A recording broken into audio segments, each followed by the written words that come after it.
We're often reminded that the vote each of us is permitted to cast was won through the blood, sweat, and tears of America's founding generation. But let's be honest, many times, especially in non-presidential election years, we fail to exercise that hard-won franchise and say to ourselves, hey, it's just one vote. How much difference could that really make? Well, I bet you didn't know that seven times elections in Canada and England for federal positions ended in a tie after thousands of votes were cast. A single vote would have swung those elections. But while you may write those off as statistical flukes, consider that 3 times in just the last decade, incredibly close elections changed America's entire political landscape. In 2002, Republicans narrowly maintained control of the House, but if not for the fact that 6 congressional races were won by the GOP by an average of 365 votes, the Democrats would have gained control of the House.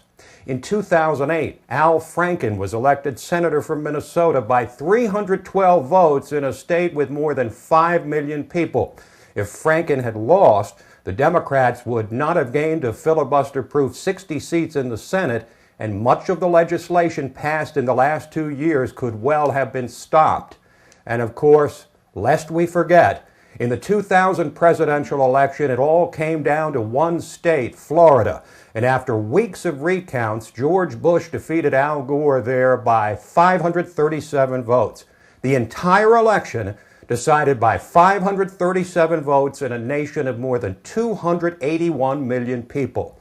And of course, history would look quite different if we had President Gore instead of President Bush. So resist.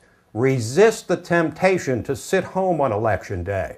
This year, there's less excuse than ever. Not only do the two parties present perhaps the most diametrically opposed visions and ideologies in American history, but in 34 states you can vote before Election Day, most of them without even having to provide an excuse. So check the rules on early voting in your state, check what times the polls open and close on Election Day, and plan your day around voting. You have no excuse. Your right to vote was achieved with far too much sacrifice and is way too valuable to simply leave to everyone else.